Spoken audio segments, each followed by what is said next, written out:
triple and double extra larges. No way. I swear to you, dude. I've been to 2. Yeah, you sent me to big and tall. What the fuck? Dude, you fit perfect. I don't know what's wrong. You gotta pick me up one?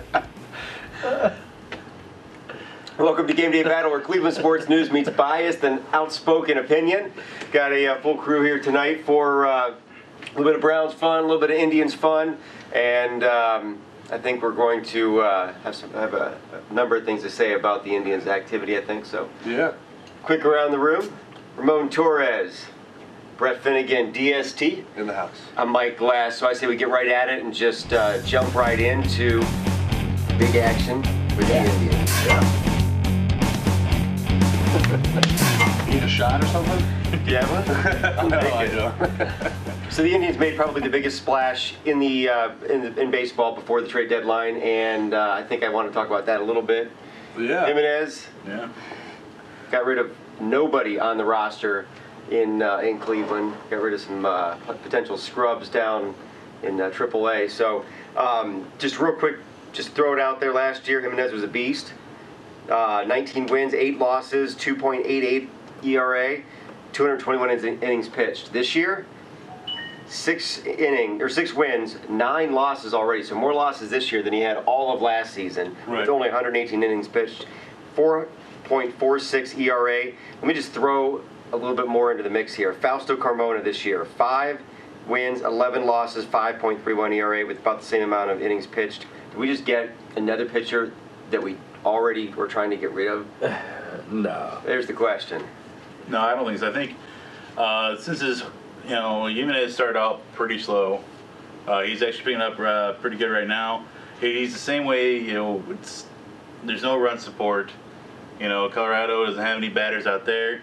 Actually, I think he's a lot better than Carmona. He's pretty good under pressure too. He won the Cy Young last year, but I mean, this year is Colorado's not the same team as it was last year. So new start here in Cleveland. So I think it'll be a little bit better. I'm just saying an earned run average is an earned run average. Team or no team. Wins and losses you can throw on the team, but that's a pretty big ERA, man. Yeah, it is. That's all still from the beginning of the season, though. Beginning of the season he was horrible. He used to have a great start. He's picking that up after the All-Star game. It takes a while for the ERA to go down. True, but here's a little half excuse for him. If you want to make one for the performance that he's put on so far this year, is that he pitches at Coors Field, which is I believe the most home run friendly park in all of baseball. So his road record, I think it's far better than his home record. I don't have the actual the stats in front of me, but outside of Coors Field, he's been very successful. Colorado does have some bats. They've just been quiet this year, and last year they were making the run, into the postseason and everything. So there was a lot more going on for them, but. Losing team right now. They got a lot of their star players on the DL. I know Carlos Gonzalez isn't doing much over there for them, but not to use one of my DST puns, but they really gave away the farm, didn't they? I mean, they traded away, a lot of good prospects. Let's run the names. We gave up Pomeranz, who was our first pick in 2010, Alex White, who was our first pick in 2009, ACC Pitcher of the Year 2008. He had a 4-0 record and 5 starts with a 1.9 ERA in AAA. So, I mean, Alex White was kind of a big name to lose. And then we add Joe Gardner and Matt McBride to that list, 2 no-name players who, I have no shame in seeing go, but a lot of prospects to make a move like that. And yeah, actually, I mean, you mentioned McBride. Actually, he had a pretty big buzz, and I've seen a decent amount about him prior to this. So, I don't know, maybe that is a loss, but we so often are the ones, getting the potential scrubs. The prospects. Yeah. And it's so nice to actually be giving them away to get somebody that might be that guy. Yeah, and I've heard a lot of people upset to see that saying that we gave away so much. But I mean, on the other hand of that is that aren't you happy to see the Tribe making the moves? They're going to give it a run. So I mean, let's go ahead and roll the dice. Third place, maybe. Well, I think hanging on the second. We touched on it the last show with DST wishing we would address our pitching, and we did. And me at the end of the show as my raising a beer, what the hell were we doing? We're not going out and getting nobody. And we did. Absolutely. Mike, can we actually run the clip last week when I name dropped Ubaldo Jimenez? Or should I say 4 days ago, the day before the trade went down? We had a late show last week, so. That's true. Go ahead and run that for me real quick. Man.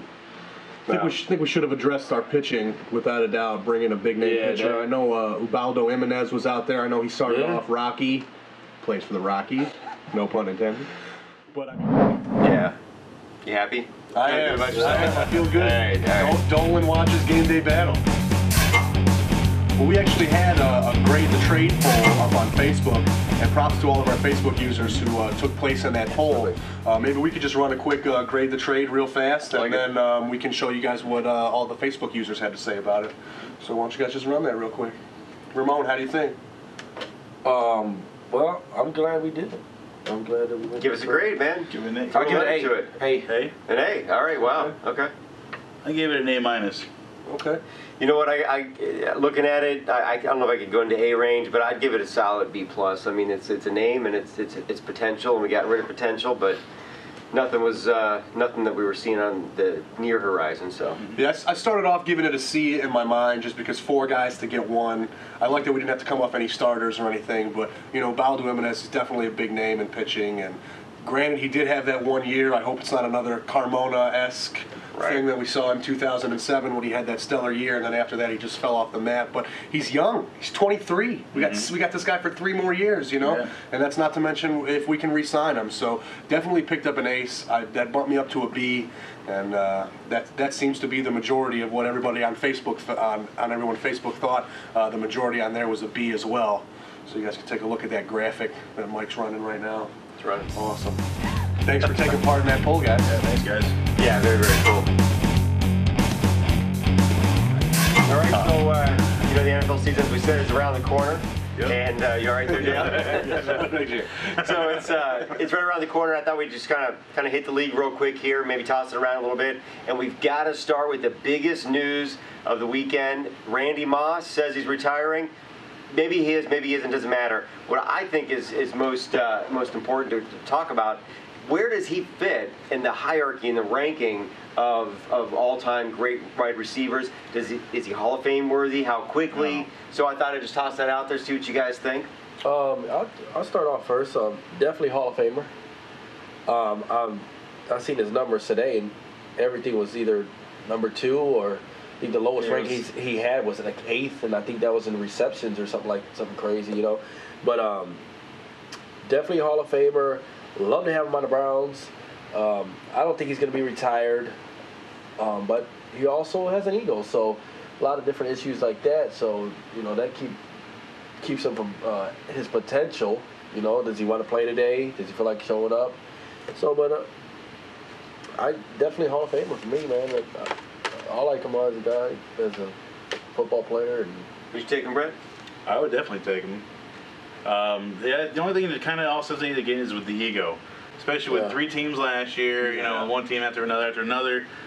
You know, I don't like people with big egos on a team. To me, that kind of brings the team down, brings the morale down. Yeah. But you know, I read something about it today, saying that if he stays retired, him and Brett Favre can both be inducted to the Hall of Fame at the same time.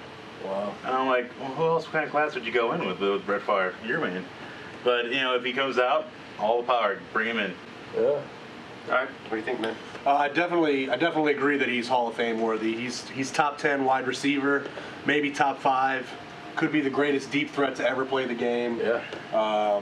You know, I don't know if I want to see him in a Browns jersey. Maybe 5 years ago, you know, but based on just how I saw him playing last year and the whole spectacle, I've never seen a player go to 3 different teams in 1 year before. Well, it's only 3 different teams. He actually started with 1, but it's and then went to 2 more. Played That's 2 more. 3. I mean, 3 different teams in 1 year. He had 3 teams that don't want him. Is what it comes down to. That looks like more of a distraction to me than anything else. He got traded from 1. He had issues. Yeah. Or he caused an incident at 1, so that was the reason why he got ousted. He got traded from the first team because of issues. He got traded to Minnesota. Well, he got wanted a traded bigger again because of contract. issues. Where he decided not to play. Well, he wanted a bigger contract in New England. he acted up in Minnesota, so he got ousted, and then he just played his games in Tennessee. He barely played. He got to Tennessee. Well, he got there late, 3 games left, you know. But that's been his rap the entire career. Is if he's into it, he's awesome. Yeah. He's got a talent like we probably haven't seen in many receivers.